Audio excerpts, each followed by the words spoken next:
सभी साथियों को यूपी सिंह की तरफ से प्यार भरी सत श्री अकाल। आज हम बात करेंगे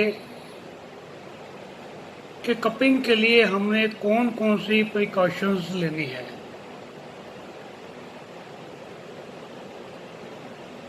किन किन स्थितियों के अंदर हमने कपिंग नहीं करनी। सबसे पहले तो जब भी आपने कपिंग करनी है, पेशेंट को पहले आपने बताना है कि कपिंग करने के बाद उनके शरीर के ऊपर कुछ स्पॉट्स बन जाएंगे। कईयों के रेड कलर के होते हैं,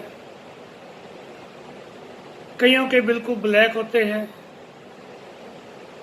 कईयों के डार्क ब्राउन, कईयों के हल्के पिंक और कईयों के कुछ भी नहीं बनते। कि जो व्यक्ति बिल्कुल ठीक है, जो पेशेंट बिल्कुल ठीक है, उनके तो नहीं बनते। जिनमें प्रॉब्लम्स होती हैं, जब टॉक्सिन बाहर निकलते हैं तो वहाँ पर वो स्पॉट बन जाते हैं। जो डार्क स्पॉट होते हैं उनको ठीक होने में तकरीबन 10 से 15 दिन लग जाते हैं। होते अपने आप ठीक है, ये आपने कुछ नहीं करना। ये जो स्पॉट्स हैं अपने आप ठीक हो जाते हैं। थोड़ा सा आप तेल लगा सकते हैं उसके ऊपर। तो ये तो आपने पेशेंट को बताना ही बताना है, ताकि कल को वो स्पॉट्स देखकर या उनके घर वाले देखें, वो डर ना जाए कि ये क्या हो गया। या कई बार ऐसा होता है, पीछे मेरे पास एक लड़की आई थी ऑस्ट्रेलिया से। सर्दियों के दिन थे, मैंने उनकी कपिंग कर दी तो उनकी पीठ के ऊपर सभी निशान पड़ गए। मैंने उनको ये बात बताई नहीं थी, हालांकि उनके परिवार वालों को सबको मालूम थी कि निशान पड़ते हैं। उनके सभी परिवार वाले मेरे से इलाज करवाते थे, उनको बताना मेरे को ध्यान नहीं रहा। नेक्स्ट डे उन्होंने किसी शादी में जाना था, तो वो थोड़े से परेशान हुए कि अब पीठ पे पूरे निशान पड़े हैं, अब मैंने साड़ी वगैरह पहननी है, कैसे पहनूंगी। तो ये दिक्कत आ जाती है कभी कभी। तो आपने ये बताना ज़रूर है। कई बार कई पेशेंट डर भी जाते हैं वो निशान देखकर। मैंने तो अपने क्लिनिक के अंदर फ़ोटो लगा रखी है, उनको दिखा देता हूँ कि ऐसे आपके निशान पड़ जाएंगे।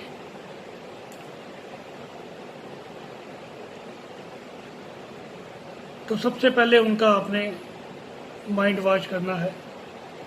फायर कपिंग जब करनी है तो फायर कपिंग कई बार कई पेशेंट को डर लगता है आग से भी, तो उनको पहले आपने समझाना है कि फायर कपिंग में ऐसा कुछ नहीं होगा। या किसी पेशेंट की आप कर रहे हो तो आप उनको दिखा दीजिए कि फायर कपिंग ऐसी होती है। मेरे पास कई पेशेंट ऐसे आते हैं जो बहुत फायर कपिंग के नाम से ही डरते हैं, केवल नाम से ही। तो उनको मैं फिर दूसरे पेशेंट की फायर कपिंग होती दिखाता हूँ, उनसे बात करवाता हूँ, तो उनको तसल्ली हो जाती है। फिर जब उनकी फायर कपिंग की जाती है तो कहते हैं बहुत अच्छा लगा हमें। तो ये चीज़ें आपने ध्यान में रखनी है। ये ना हो कि आप फायर कपिंग बिना बताए स्टार्ट कर दें और उनको डर लगने से कुछ वो परेशान ना हो जाए। सबसे पहले आपने मेंटली उनको प्रिपेयर करना है। हील पेन के अंदर जब हम नीडल लगाते हैं तब भी आपने उनको बताना है कि हील पेन में नीडल लगा रहा हूँ, इसमें आपको पेन तो होगी होगी। हील पेन के अंदर नीडल लगाने पे पेन थोड़ी बहुत होती है, तो ये आपने बताना है। वो पेन होगी 2 4 5 मिनट की, मगर उस पेन से तो अच्छी है जो आपको हर समय होती रहती है। जब ऐसे आप पेशेंट को समझाएंगे तो वो मान जाएगा। एक बात और, हील पेन को ठीक करने के बाद एकदम से पेन 2 या 3 दिन बढ़ जाती है, ये बात भी आप पेशेंट को बताएंगे। बहुत ज़्यादा पेन होती है, मैं हील पेन वाले पेशेंट को दूसरी सिटिंग 2 या 3 दिन के बाद बोलता हूँ। जब उनकी पेन कम हो जाए उसके बाद आपने आना है, ताकि वो पेन पहले वाली ख़त्म हो जाए। होता क्यों है कि जब वहाँ पे हम नीडल लगाते हैं तो वो जो टॉक्सिन वहाँ पे बस्ट होते हैं वो फैल जाते हैं, तो आसपास पूरे एरिया में दर्द करते हैं।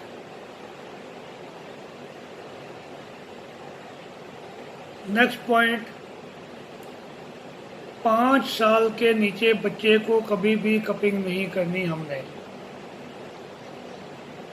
5 साल से बड़े को कपिंग कर सकते हैं, मगर हम बहुत ही प्रेशर कम देंगे उसको। अगला, जो लड़कियां प्रेग्नेंट हो उनको भी कपिंग नहीं करनी। जो लड़कियां प्रेग्नेंट हो उनको आपने कपिंग नहीं करनी। लेग्स पे तो कर सकते हैं, ऊपर के हिस्से में आपने कपिंग नहीं करनी है। खाना खाने के तुरंत बाद, अभी खाना खाया, आधे घंटे में पेशेंट आपके पास आया, तब भी आपने कपिंग नहीं करनी। उनको पहले बोल दीजिए कल आपकी कपिंग होगी, तो 2 3 घंटे खाना पहले खाकर आए या हल्का खाकर आए। फिर उसके बाद जो कपिंग का हमारा टाइम है, ये मैं बार बार बताता जाऊंगा। शुरू में हमने हर पेशेंट के ऊपर 3 या 4 मिनट करनी है, कि हमें नहीं पता उसकी स्किन कैसी है, कैसा रिएक्ट करेगी वो कपिंग के साथ। कईयों के ज़्यादा देर कपिंग करने से फफोले से बन जाते हैं। और पीछे मैंने क्लास में ये सिखाई थी कपिंग, तो हमारे एक थेरेपिस्ट साथी का फ़ोन आया अगले दिन कि सर ये पूरी पीठ पे फफोले पड़ गए। मैं क्या भाई कितनी देर कपिंग की थी? कहा जी 15 मिनट। मैं क्या मैंने कितना बोला था? कहता 4 5 मिनट। मैं क्या फ़ोन रख लो, अब वैसे बात मत करो।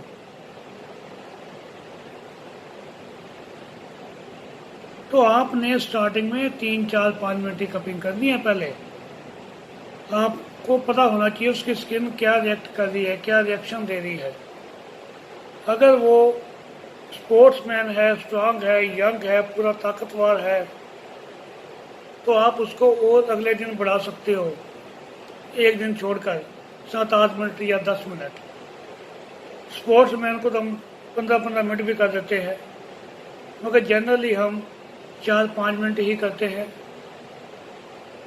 अगर ज़रूरत पड़े तो हम थोड़ा सा उसको बढ़ा देते हैं, डिपेंड करता है उसकी स्किन कैसा रिएक्ट कर रही है। ये आपने ध्यान रखना है। और कपिंग करने से पहले, जैसे मैंने बताया, जिनका बीपी बहुत हाई हो या बीपी बहुत लो हो उनको कपिंग नहीं करनी। जिनको हार्ट की प्रॉब्लम हो, पेस मेकर लगा हो, उनको भी कपिंग नहीं करनी। बच्चों को नहीं करनी, प्रेग्नेंट लड़कियों को नहीं करनी, जिनका शुगर लेवल बहुत हाई हो उनको भी हमने कपिंग अवॉइड करनी है। तो ये तो थी कुछ प्रिकॉशंस। साफ सुथरे एरिया पे लिटाकर बेड पे तब हमने कपिंग करनी है। कोशिश करें लिटाकर ही करनी है, बिठाकर नहीं करनी। कोई एक आध कप लगाना हो तब हम बिठा के कर सकते हैं, मगर फिर भी कोशिश करें चुपचाप लिटा कर करेंगे। उसके बाद आपने कपिंग करने से पहले अपने जो हैंड्स हैं उनको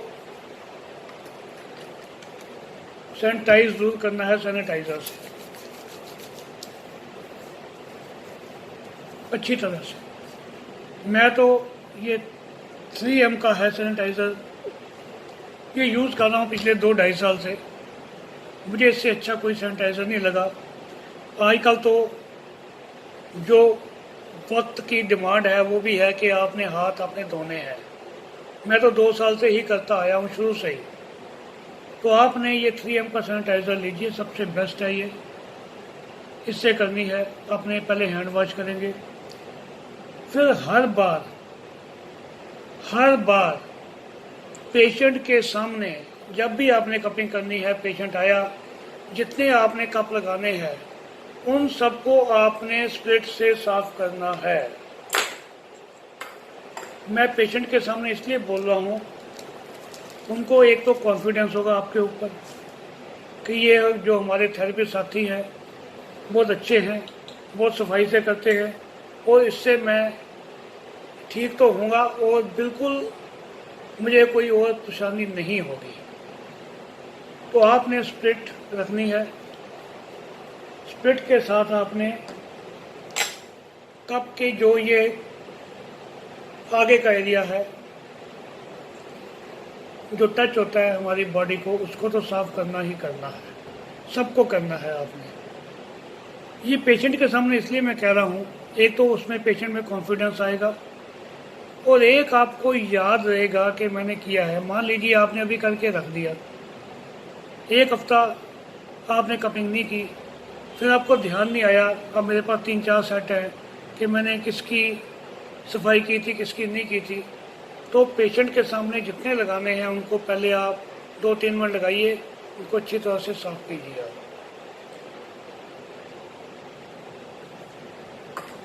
ठीक है जी। फिर आपने जो ये पंप है, जनरली हम इसको जो प्रेस करते हैं वो कितनी बार करते हैं, 3.5 बार। ऐसे ही है, 1 2 3 3.5। ये बिल्कुल कोई फिक्स नहीं है कि 3.5 बार ही करना है। आपके सामने पेशेंट है 10 साल का, आपके सामने पेशेंट है 85 ईयर्स ओल्ड का, उनकी स्किन बहुत सॉफ्ट होती है, 3.5 बार करोगे तो प्रॉब्लम आ जाएगी, उनकी स्किन के ऊपर रैशेज पड़ जाएंगे और बाहर आ जाएगी। तो आपने पहले 1 करना है, फिर 2 करना है, उनसे पूछना है उनको कहीं पेन तो नहीं हो रही, और स्किन को भी देखते रहना है। इसके अंदर अपना आपने दिमाग प्रयोग करना है। ये पूछने की बात नहीं, कईयों की स्किन बहुत ही ज़्यादा, बुजुर्ग आदमियों की ऊपर आप देखेंगे झुर्रियाँ पड़ी होती हैं, बहुत ही सॉफ्ट होती है, तो उनके ऊपर आप 1 या 2 बार ही करेंगे, आपने ज़्यादा नहीं करना। ये 3-3.5 बार है जो नौजवान हैं उनके लिए, जिनकी स्किन बिल्कुल टाइट है। और अगर वो कहे, जैसे ही आपने 1 बार किया तो 2 बार किया, कईयों को एकदम पेन होती होगी, पेन हो रही, तो आप ये मत सोचो कि अभी 2 बार ही हुआ है, पेन क्यों होगी। आप एकदम से प्रेशर रिलीज कर दो, खोल दो, फिर उनके वहाँ पे उसी पार्ट पे लगाइए आप। फिर आपने 1 बार प्रेशर दिया, उनसे पूछिए पेन तो नहीं हो रही, कहेंगे नहीं हो रही, फिर आप दोबारा लगाइए। अब आधी बार दबाइए आप, पहले 2 बार दबाया था, पेन हो गई थी, आधी बार दबाएंगे, अब पूछिए पेन तो नहीं हो रही, कहेंगे नहीं अब ठीक है ओके, हमने 1.5 बार ही किया। अगर वो पहले आप 2 बार कीजिए, नहीं पेन हो रही, फिर 3 बार कीजिए, आपको 1 बार करने से पता चल जाएगा उनको कितने पंप पे पेन हो रही है, आप उससे ज़्यादा नहीं करना। ये बिल्कुल कोई फिक्स रूल नहीं है आपने 3-3.5 बार करना, ऐसा कुछ नहीं है। जनरली है एक आम आदमी के लिए जो कि बिल्कुल तंदुरुस्त है, जिसकी स्किन बिल्कुल ठीक है। एक आपने जो व्यक्ति शराब पीकर आए, नशे में हो, उसके ऊपर बिल्कुल भी कपिंग नहीं करनी है, किसी भी किस्म का नशा हो। तो ये थी कुछ एक प्रिकॉशंस जो हमने लेनी है। कपिंग करने के बाद भी आपने अपने हाथ सैनिटाइज करने हैं और कोशिश कीजिए आप जब भी सैनिटाइज अपने हाथ करेंगे आप तो पेशेंट के सामने कीजिए, उनके अंदर कॉन्फिडेंस बने कि हम अच्छे थेरेपिस्ट के पास आए हैं जो अपनी भी सफाई रखता है और हमारी भी सफाई रखता है, हमारे को बीमारियों से बचाता है। इससे एक आपको पॉजिटिव रिस्पॉन्स मिलेगा और पेशेंट देखेंगे बहुत जल्दी ठीक होना शुरू हो जाएगा। जैसे मैंने हस्तचरण थेरेपी में आपको बताया था साइकोमेट्रिक, उसके पेशेंट के दिमाग में ये चीज़ें आती हैं कि ये थेरेपिस्ट तो बहुत अच्छा है और बहुत सफाई से ये काम करता है, इसका क्लिनिक साफ सुथरा है। अगर कहीं पे गंद होगा उसके पहले ही दिमाग में आएगा कि कहीं मेरे को बीमारी ना हो जाए। आपने कप नहीं साफ़ किए तो उनको पहले ही दिमाग में आ जाएगा कि शायद इस कप से पता नहीं क्या ना हो जाए। कभी उनको उस कप लगाने से अगर कहीं से थोड़ा बहुत ब्लड आ गया या स्किन ऊपर आ गई तो उसके दिमाग में नेगेटिव बात आएगी कि ये कप की वजह से हुआ है, कप उसने साफ़ तो किए नहीं थे, कहीं मेरे को इन्फेक्शन ना हो जाए। अगर कप आपने साफ़ की है तो उनके दिमाग में ये बात नहीं आएगी। अगली बात एक और कि जब आपने कपिंग करनी है, मान लीजिए किसी को पेन हो गया बाद में, उनको पहले ही बोल दीजिए अगर आपको पेन हो। 98% किसी को पेन नहीं होता कपिंग के बाद। अगर हो तो आपने उसकी सिकाई करनी है, गर्म पानी से कीजिए या नमक से कीजिए या गर्म कपड़े से, किसी भी चीज़ से सिकाई कीजिए, वो पेन ठीक हो जाएगी। आज इतना ही।